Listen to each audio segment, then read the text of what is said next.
All right, here we are. I've got stuff on my desk. I'm gonna move out of the way. It's not in the shot. Goodness, goodness, goodness. All right. Well, my name is Polly Hart, and I've got a shiny bald head. Look at that shine. Isn't that? We are going to be talking about how to write better, and it's interesting that some of us have been writing for a while. I've been writing since maybe the sixth grade, and some of us are okay at it. Some of us are not so good. That's all right. We are just kind of pushing through what we know as writers and how we can get better.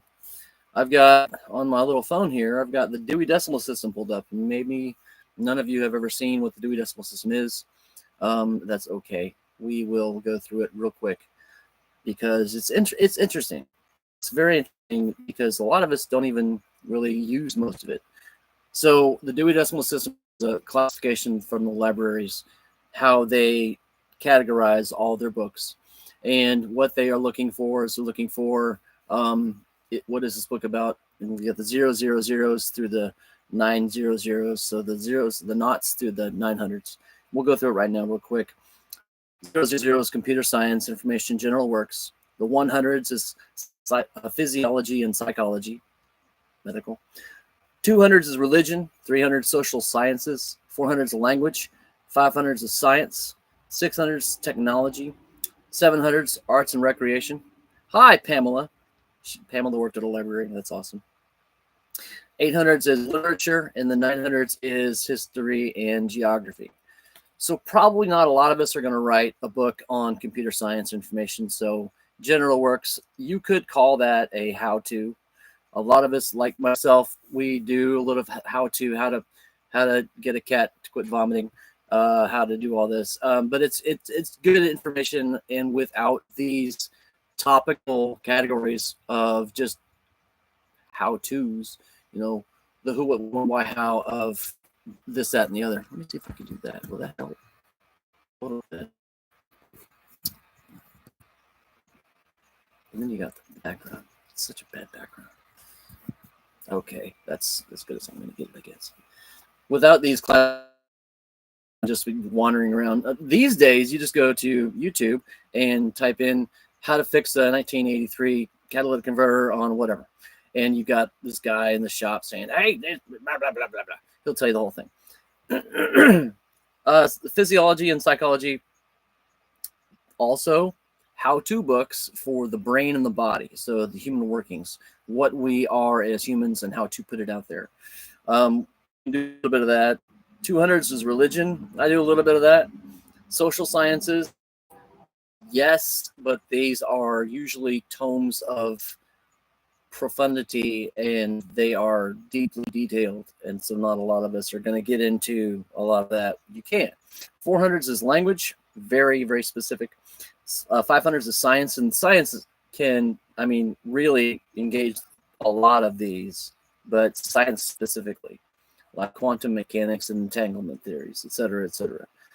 Technology. So back in the day, 600s were the 500s, but today, tech is taking over the landscape of books, and you can find so much just through that little category.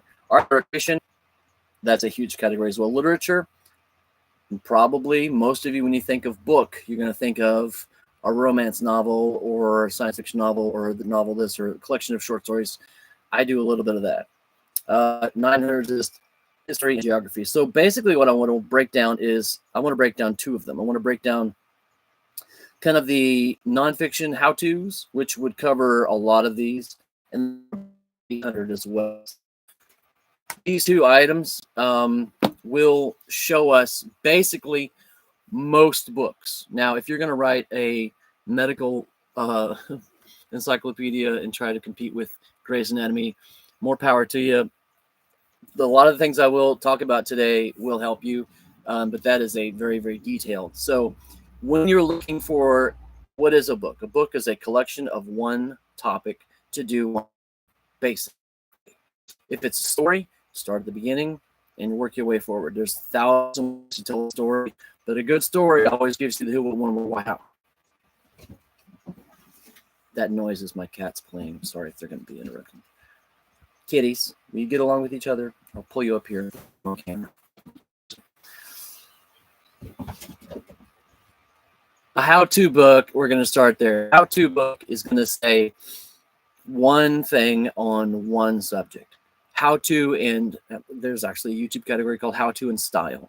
How-to is, what are you doing? Are you repairing a boat? Are you building a homemade compass? Are you creating whatever, sofa cushions from goat's fur?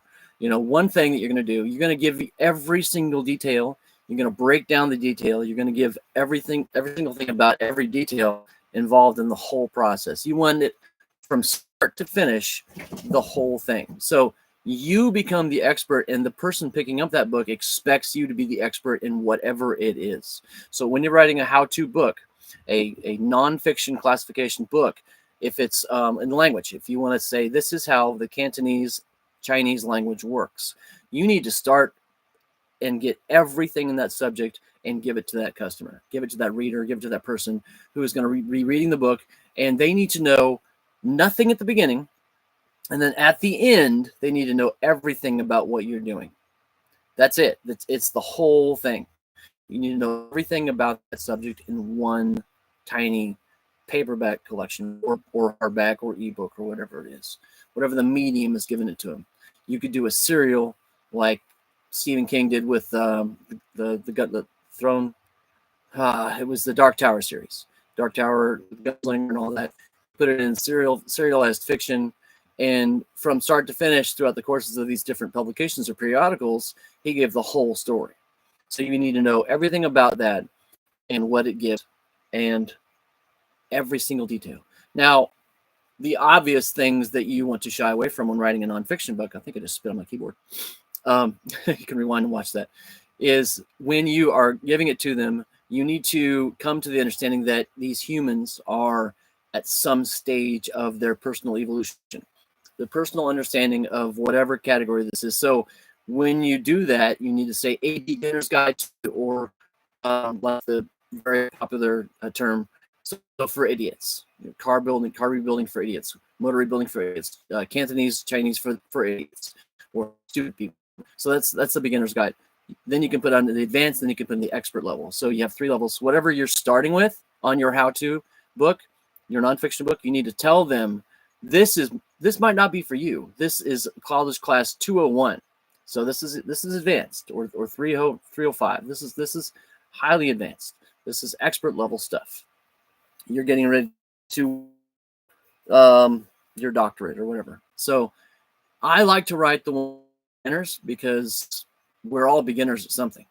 We are all beginners at something. I still can't fold fitted sheet to save my life, even though I've watched videos on it and I've read pamphlets on it, and I had the guy show me at the store. I still can't do it. It's sad. I'm a sad folder of fitted sheets. That's okay.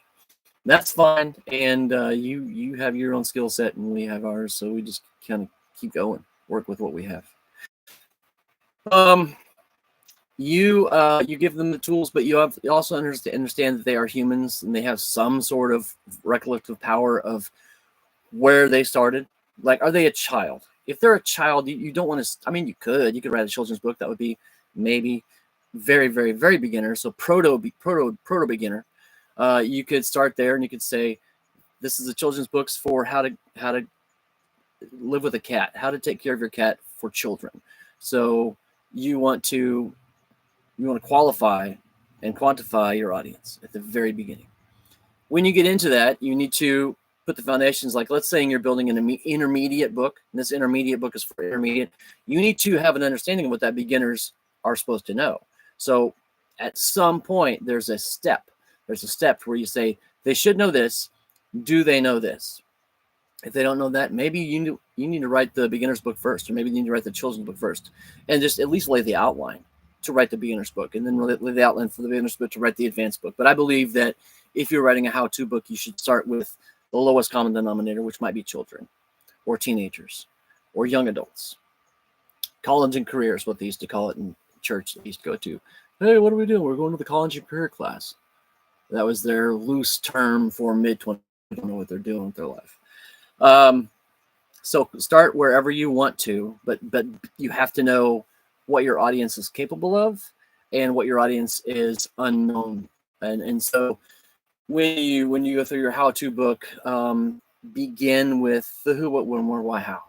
All the information, every single aspect of that information viewed from different paradigms. Whenever you're writing, you need to understand that different people don't learn visually. Different people don't learn kinesthetically. Different people don't learn audibly.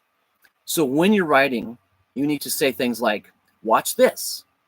And the person who's reading, who's a visual learner, will watch that. If you say, listen to this, the person who's an audible learner will, when they read the book, say to themselves in their head the words they're reading. And they're listening to themselves say it out loud. Sometimes when I'm writing, I say, how does this sound out loud? And I'll read it to myself out loud. And it sounds awful, so I'll rewrite the whole thing. A kinesthetic person will go through an action sequence. We're unstable connection. We're trying to reconnect. And that's all right. If this thing gets cut short or if you have problems watching it, I apologize. I have very, very poor connectivity. As a matter of fact, let me just check that now. I'm connected to the interwebs, my phone, hotspotting.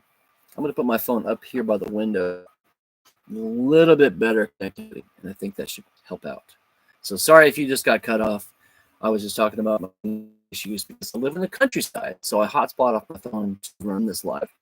Oh, how many live videos I'll be doing just because of the same issue until I move into the city. This might just be pre-records from now on. So that's about how to and style and how to write a non-fiction book. You need to get in tune with your audience. Get in tune where they are starting, where they need to go, and what they need in the interim. Who, what, when, where, why, and how. All these things need to be involved. Let's just go back to the Cantonese Chinese. So you need to talk about the way it's written, a little bit of the history. Who writes this, the region, the dialect. When you start talking about speaking, writing and speaking, so these are two different large classifications of the language.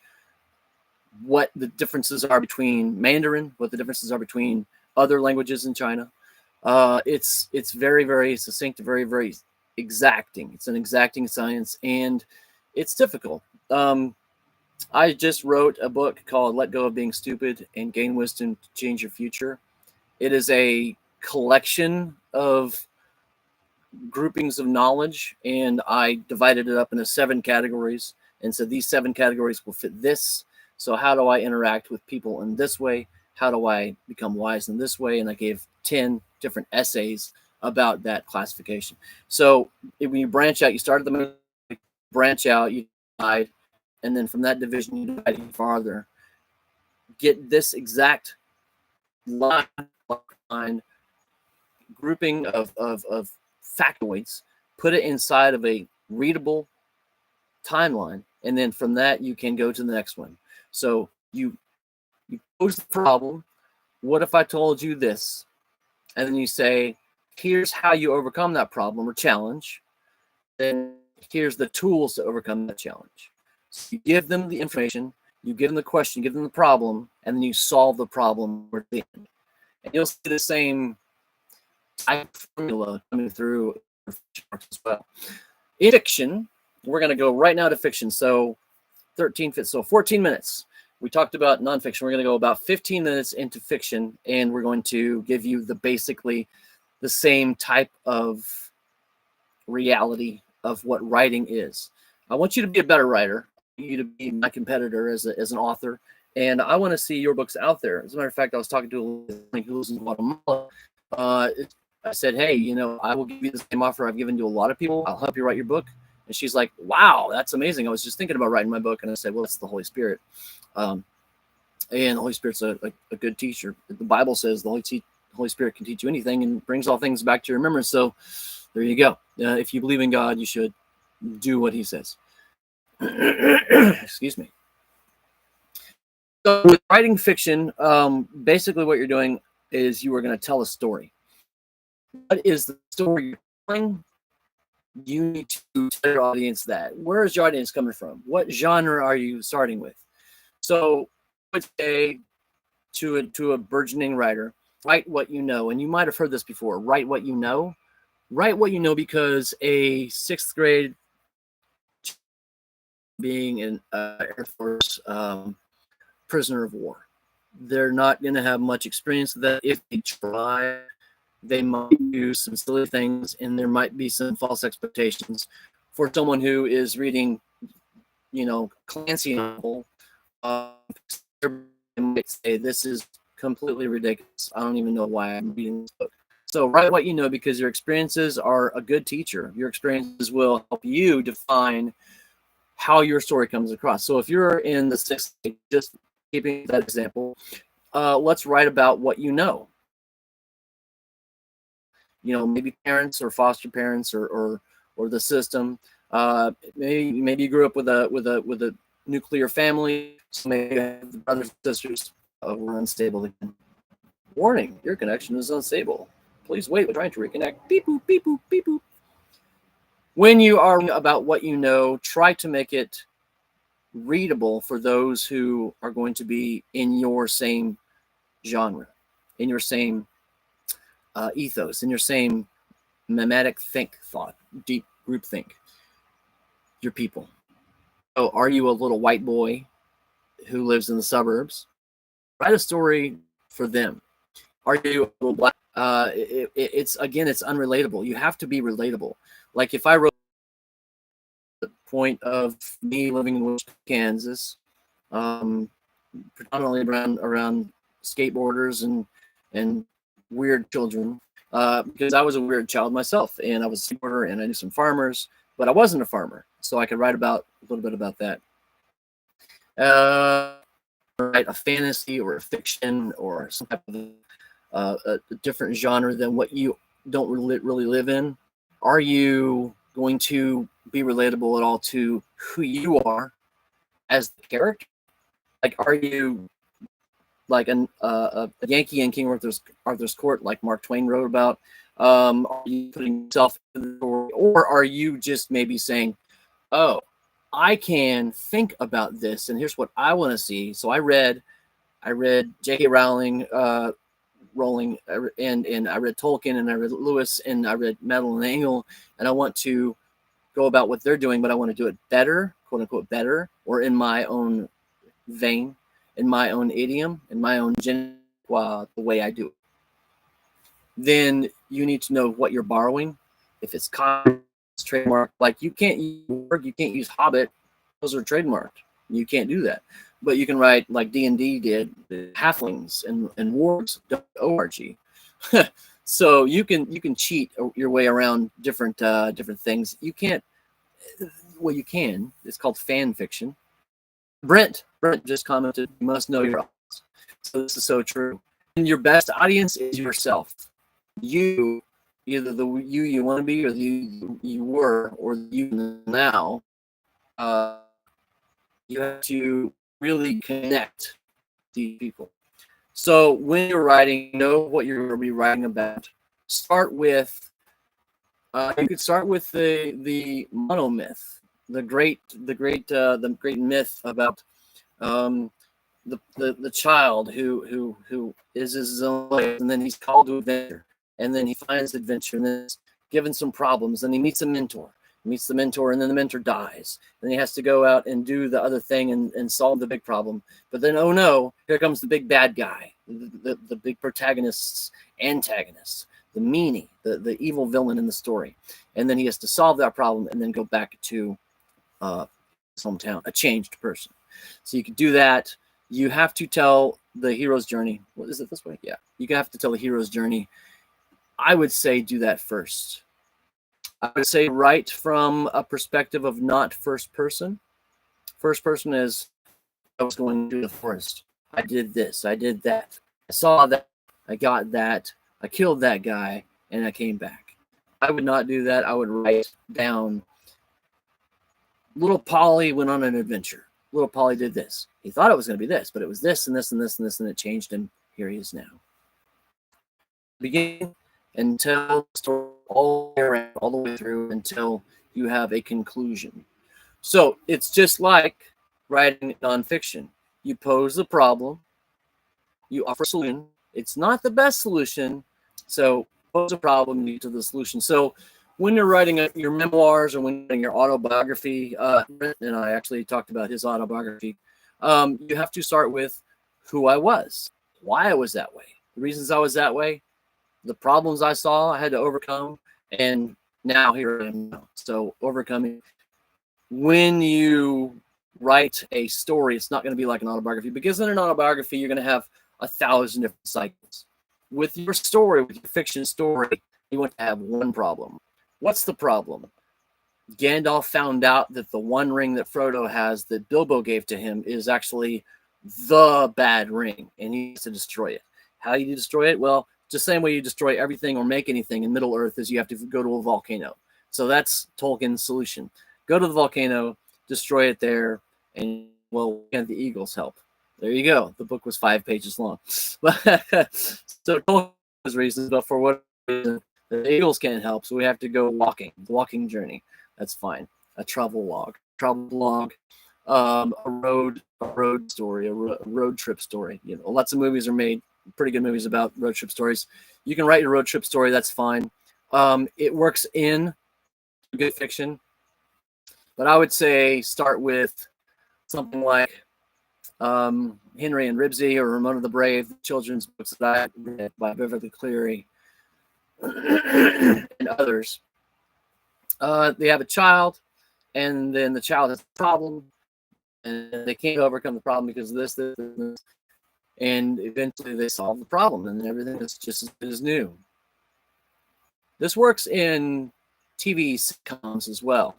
It's the same group of people. Nothing changes. Think about The Simpsons, for instance. Nothing changes. They have a problem. Something happens. Everything is just the same at the very end. Now, with a book, that's going to land you in big trouble unless you're writing a larger series. Like let's just take Harry Potter, for instance. We go through his progression of years through school. So we start very young. He doesn't even know he's a wizard yet. And now he's at the very end, and he's overcome the big baddie. Well, there you go. But through each single book, we have a new revelation, a new problem. Solve the problem next year. Dun, dun, dun, dun, dun, dun, boom. Dun, dun, dun, dun, dun, dun, boom. So we have a progression. I would not say that's start. I would say start with one character, one major large conflict, a world conflict. It could be their own conflict, but it's a conflict. It has to be solved. And they are pushed into the adventure. Through pushing them into the adventure, they get maybe a mentor, maybe someone who can help. All right, take them away. They're going to help them a lot. Take them away. But Luke Skywalker and Obi-Wan Kenobi, you have to take. Has to win, so that at the very end we can have this exciting conclusion. Kill your darlings, hurt your darlings, maim your characters. It's bad. It hurts your heart. Oh no, my main character. Like I wrote by the Garden, my first novel, Chaucer was my protagonist, and he had a mentor, Harris, and Harris dies. Well, it was rough on Chaucer. Chaucer was really looking forward to Harris, and Harris is going to be there. He's going to help him along the journey. Harris, I had to take him away. I had to hurt Chaucer. Chaucer has friends who go, and at the end, he does. He saves the girl. He saves the people.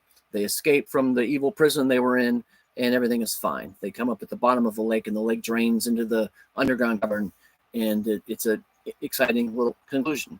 But I had to hurt Chaucer. I had to hurt my protagonist. Protagonist is the main character, so the MC. When you hurt your protagonist in a fiction story, it does several things. Number one, when you should have already established that we like the character. He's a good person. I mean, you could write the anti-hero, Punisher, Wolverine, all these other anti-heroes, these bad guys that are now, there's thousands of them in literature, and you can see them. So, thank you, Marvel. Not a fan. But when you say, let's say what you want to start with a good protagonist who has a good moral compass, because that's what generally you and I are going to have, is a good moral compass, right? So with them, and it's easy to relate to that. Start with them.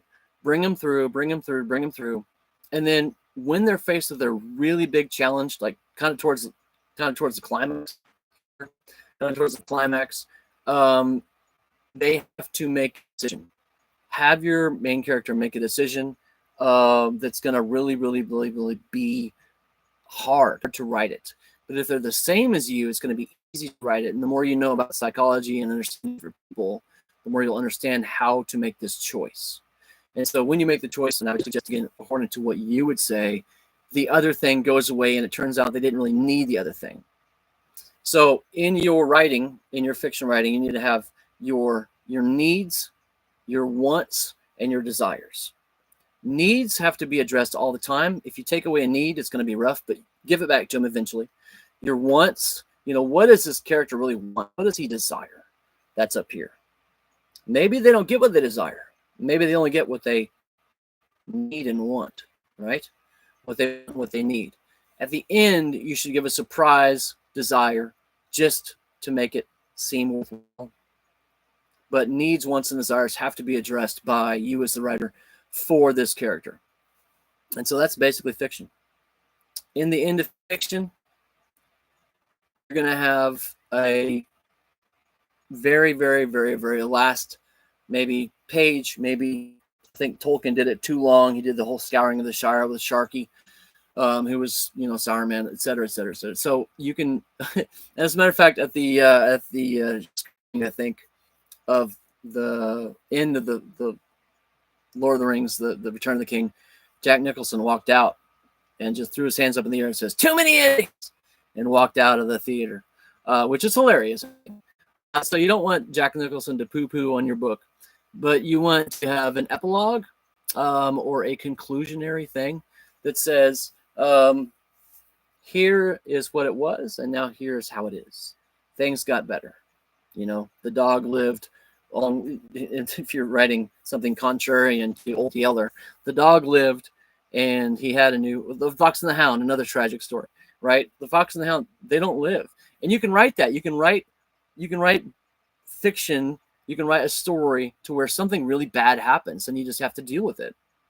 My favorite fiction story ever. It's a short story called The Lady of the Trigger, and I do not recommend writing something like that where there's no actual solution. Write the solution, but you have to live with the conclusions, and everybody who is along the way, all the secondary characters, all the supporters to the protagonist's role, whether they live or die, everybody at the end has to deal with that. Like when you read The Fellowship of the Ring the first time, you thought, oh no, Gandalf is gone for good. Frodo, Sam, they all deal with that.